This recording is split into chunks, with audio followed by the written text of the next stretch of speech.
నన్ను ఆశీర్వదించండి అని శరణ్య దర్శన్ కాళ్ళకు నమస్కారం చేసుకుంటూ ఉంటే దర్శన్ పక్కకు వెళ్లి సెంటిమెంట్ డ్రామా ప్లే చేయకు అని చెప్పి అంటూ ఉంటాడు. ఇక శరణ్య బాధపడుతూ దర్శన్ చెప్పులకు నమస్కారం చేసుకుంటూ ఉంటుంది.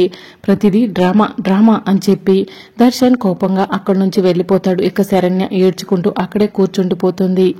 ఇక ఆనంద భైరవి లాయర్ విశ్వనాథానికి ఫోన్ చేసి రథానికి బయలుదేరుతున్నారు అన్నయ్య అని చెప్పి అడుగుతూ ఉంటుంది. బయలుదేరామమ్మా, వస్తున్నామని చెప్పి విశ్వనాథం చెప్తూ ఉంటాడు. గీత ఆనంద ఫోన్ చేసింది రా అని చెప్పి విశ్వనాథం అంటూ ఉంటాడు. ఇక గీత బాధపడుతూ విశ్వనాథం దగ్గరకు వస్తుంది. ఏంటి గీత అలా ఉన్నావు అని విశ్వనాథం అడుగుతుంటాడు. అక్కడ అల్లుడు గారు అమ్మాయిని ఎలా చూస్తున్నారోనని బాధగా ఉంది అని గీత చెప్తూ ఉంటుంది. అమ్మాయి ఆనంద లాంటి మంచి ఆవిడకు కోడలవుతుందని సంతోషపడ్డాము, కానీ అల్లుడు మనసులో అమ్మాయికి స్థానం లేదని తెలిస్తే బాధగా ఉంది అని చెప్పి విశ్వనాథం చెప్తూ ఉంటాడు. కనీసం అల్లుడు ప్రేమించినట్టు వాళ్ళ అమ్మకు చెప్పలేకపోయినా మనకైనా శరణ్యకైనా చెప్తే బాగుండేదండి అని చెప్పి గీత అంటూ ఉంటుంది. మనకంటే విషయం తెలియదు, ఆ భగవంతుడికి అన్నీ తెలుసు కదా గీత. తెలిసిన ఆ భగవంతుడే వాళ్ళిద్దరికీ ముడిపెట్టాడంటే ఏదో కారణం ఉండే ఉంటుంది. కలిపిన ఆ భగవంతుడే వాళ్ళిద్దరూ కలిసి ఉండేలా చేస్తాడు. అంతకు మించి మనం ఇప్పుడు ఏం చేయలేం గీత, పద వెళ్దాం అని చెప్పి విశ్వనాథం అంటూ ఉంటాడు. ఇక మరోవైపు శరణ్య లీలావతి ఇద్దరు కలిసి సత్యనారాయణ స్వామి రథానికి బంధువులను పిలవటానికి వెళ్తారు. ఇక లీలావతి గుమ్మం బయట ఉండి లక్ష్మి గారు అని చెప్పి పిలుస్తూ ఉంటుంది. ఏంటి అత్తయ్య గారు అలా పిలుస్తున్నారు, లోపలికి వెళ్దాం పదండి అని శరణ్య అంటూ ఉంటుంది. ఏంటి శరణ్య, వాళ్ళు నీకు బాగా తెలుసా ఏంటి అలా లోపలికి వెళ్దాం అంటున్నావు అని లీలావతి అడుగుతూ ఉంటుంది. మన వాళ్ళు అని కలుపుకుంటే మన బంధువులు అయిపోతారు కదా అత్తయ్య గారు, బయట ఉండి పరాయి వాళ్ళలా పిలిస్తే పరాయి వాళ్ళే అవుతారు కదా అని శరణ్య చెప్తూ ఉంటుంది. ఇక అప్పుడే వాళ్ళ ఇంట్లో నుంచి బయటకు వచ్చి ఈ అమ్మాయి అని చెప్పి అంటూ ఉంటే కోడలండి అని చెప్పి లీలావతి చెప్తూ ఉంటుంది. అవును, రాత్రి పెళ్లిలో చూసాము అని చెప్పి వాళ్ళు అంటూ ఉంటారు. ఈరోజు మా ఇంట్లో సత్యనారాయణ స్వామి వ్రతం పిన్ని గారు, మీరు తప్పకుండా రావాలి అని శరణ్య వాళ్ళకు బొట్టు పెడుతూ ఉంటుంది. ఇక అలా లీలావతి శరణ్య ఇద్దరు కలిసి బంధువులందరినీ కలుపుగోలుతరంగా పలకరించుకుంటూ మా ఇంట్లో సత్యనారాయణ స్వామి వ్రతానికి రావాలని చెప్పి చెప్తూ ఉంటారు. ఇక లీలావతి శరణ్య అక్కడి నుంచి వెళ్లిపోగానే బంధువులంతా ఒక చోట గుమ్ముకూడి ఆ అమ్మాయిలో లక్ష్మీ కళ ఉట్టి పడుతుంది కదా, నాకు ఆ అమ్మాయి పలకరింపు అదంతా చూస్తుంటే రెండు ఆనంద భైరవే కనిపిస్తుంది అని చెప్పి బంధువులంతా మాట్లాడుకుంటూ ఉంటారు. ఇక మరోవైపు ఆనంద భైరవి ఇంట్లో సత్యనారాయణ స్వామి వ్రతానికి అన్ని ఏర్పాట్లు కూడా పూర్తి చేస్తారు. పంతులు గారు ఇదిగోండి కలశం, ఇదిగోండి సత్యనారాయణ స్వామి ఫోటో, ఇదిగోండి కొబ్బరికాయ, ఇంకేమైనా కావాలా అని చెప్పి పంతులు గారిని అడుగుతుంటాడు. అన్ని వచ్చాయి బాబు అని చెప్పి పంతులు గారు చెప్తూ ఉంటే ఇంకేమైనా కావాలంటే నాతో చెప్పండి తీసుకొస్తానని చెప్తూ ఉంటే అప్పుడే కోటేశ్వరరావు రాజేశ్వరరావు వచ్చి ఏంట్రా పంతులు గారిని హడావిడి చేస్తున్నాం అని చెప్పి అడుగుతూ ఉంటారు. ఏం లేదు బావా, అల్లుడు పెళ్లి ఈ చేతుల మీద జరిపించాను, అలాగే వ్రతం కూడా జరిపిస్తే గనక నాకంటూ ఒక పర్ఫార్మెన్స్ ఉంటుంది కదా అని చెప్పి చెప్తూ ఉంటాడు. ఒరే ఏదైనా కావాలంటే ఆడవాళ్ళు చూసుకుంటారులే కానీ కోతి పేరెంటాల నువ్వు మధ్యలో ఏంట్రా అని చెప్పి రాజేశ్వరరావు కోటేశ్వరరావు పండుని అంటూ ఉంటారు. ఇక అప్పుడే ఆనంద భైరవి లీలావతి శరణ్య దగ్గరకు వచ్చి బంధువులందరినీ వ్రతానికి పిలిచారా అని చెప్పి అడుగుతూ ఉంటుంది. పిలిచామత్తయ్య గారు అని శరణ్య చెప్తూ ఉంటుంది. ఆనంద శరణ్య అచ్చం నీలాగనే అందరినీ చాలా కలుపుకుంటుంది అని చెప్పి లీలావతి ఆనంద భైరవికి చెప్తూ ఉంటే మరి నా కొడలంటే ఏంటనుకుంటున్నావు అక్క అని ఆనంద అంటూ ఉంటే అప్పుడే అనన్య మరి నేను అని చెప్పి కిందకు వస్తుంది. ఆనంద భైరవి కోపంగా అనన్య వైపు చూస్తూ ఉంటే అదే అత్తయ్య గారు నేను నగలు వేసుకున్నాను కదా ఎలా ఉన్నాను అని అడుగుతున్నానని చెప్పి అనన్య అంటూ ఉంటుంది.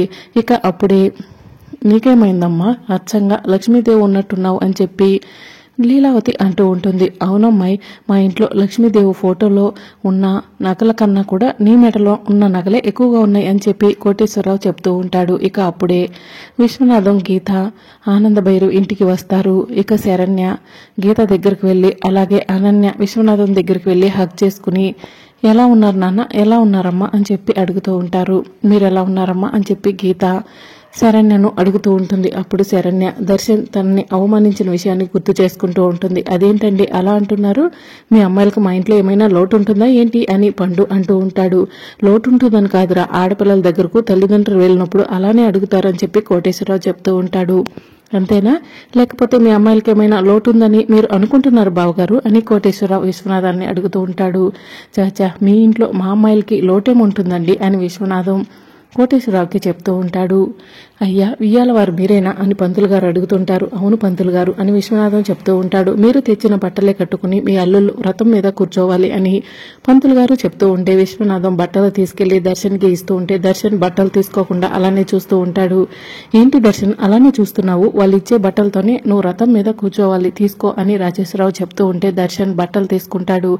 ఇక విశ్వనాథం రోహిత్ కూడా బట్టలు ఇస్తాడు. రోహిత్ కూడా బట్టలు తీసుకుని బట్టలు మార్చుకోవడం కోసం రూమ్లోకి వెళ్తాడు. ఇక దర్శన్ బట్టలు మార్చుకోవడానికి రూమ్లోకి వెళ్ళి ఆ బట్టలను విసిరి కొడతాడు. ఏమండి, ఆ బట్టలు కట్టుకుని మీరు వ్రతంలో కూర్చోవాలి అని శరణ్య చెప్తూ ఉంటుంది. కట్టుకోకూడదు అనుకున్న నిన్ను కట్టుకున్నాను కదా అని చెప్పి దర్శన్ అంటూ ఉంటాడు. అందుకే ఈ బట్టల్ని కట్టుకోవడం ఇష్టం లేక విసిరి కొట్టాను అని దర్శన్ శరణ్యకు చెప్తూ ఉంటాడు. ఏమండి, మీరు అనుకున్నట్టు నేను ఏ తప్పు చేయలేదు అని శరణ్య చెప్తూ ఉంటుంది. అవును, నువ్వు ఏ తప్పు చేయలేదు అని చెప్పి దర్శన్ అంటూ ఉంటాడు. చూడండి, ఆ బట్టలు కట్టుకోకపోతే అమ్మా నాన్నలు బాధపడతారు. మీకు నాపైన కోపం ఉంది, ఏదైనా కోపం ఉంటే నాపైన చూపించండి అని చెప్పి శరణ్య అంటూ ఉంటుంది. మీ అమ్మా నాన్నలు బాధపడితే మీరు బాధపడతారు, కానీ యువతల వాళ్ళు బాధపడ్డా మీకు ఎలాంటి అభ్యంతరం లేదు అని చెప్పి దర్శన్ శరణ్యను అంటూ ఉంటాడు. నా మనసు బాధపడ్డా నువ్వు పట్టించుకోవు, నేను బాధపడ్డా పట్టించుకోవు, నీ తల్లిదండ్రుల బాధ నీ బాధ మాత్రమే నీకు తెలుసు అని చెప్పి దర్శన్ శరణ్యను అంటూ ఉంటాడు.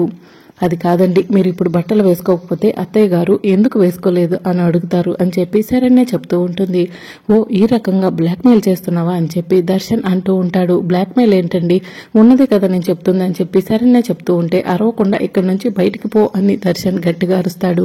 ఇక అప్పుడే ఆ మాట ఆనంద భైరవికి వినిపిస్తుంది. ఇక శరణ్య ఏడ్చుకుంటూ రూమ్లో నుంచి బయటకు వస్తూ ఉంటే ఆనంద భైరవి శరణ్యను చూస్తుంది.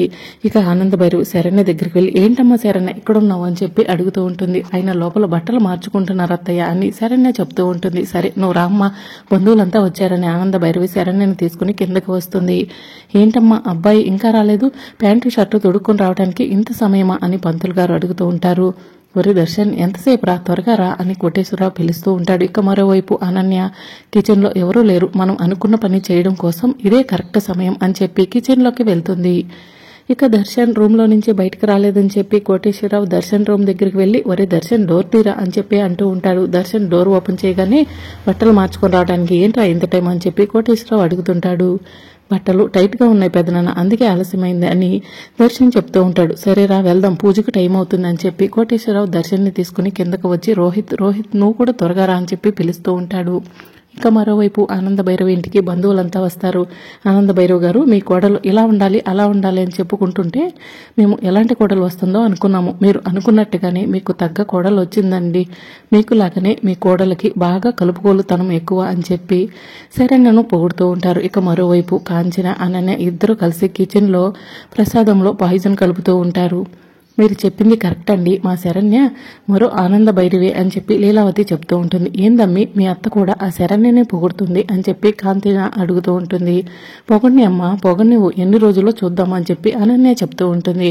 ఇక మరోవైపు ఆనంద భైరవి బంధువులందరితో కూడా ఇలా చెప్తూ ఉంటుంది. అందరి కోడళ్ళు ఆస్తుల కోసం అంతస్తుల కోసం అత్తారింటికి వస్తే నా కోడలు మాత్రం ప్రేమను ఆప్యాయతను పంచడం కోసమే వచ్చింది అని చెప్పి చాలా గొప్పగా చెప్పుకుంటూ ఉంటుంది.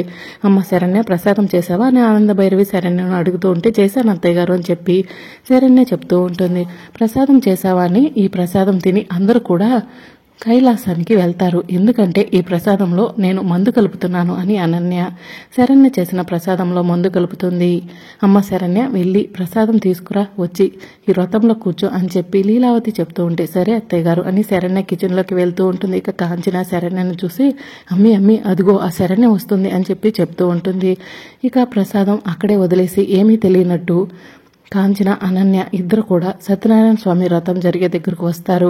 ఇక శరణ్య దాంట్లో పాయిజన్ ఉందని తెలియక ప్రసాదం తీసుకుని సత్యనారాయణ స్వామి వ్రతం దగ్గరకు వస్తూ ఉంటుంది. మరి రాబోయే ఎపిసోడ్లో ఏం జరుగుతుందో తెలుసుకోవాలనుకుంటున్నారా? అయితే ఛానల్ని సబ్స్క్రైబ్ చేసుకోండి.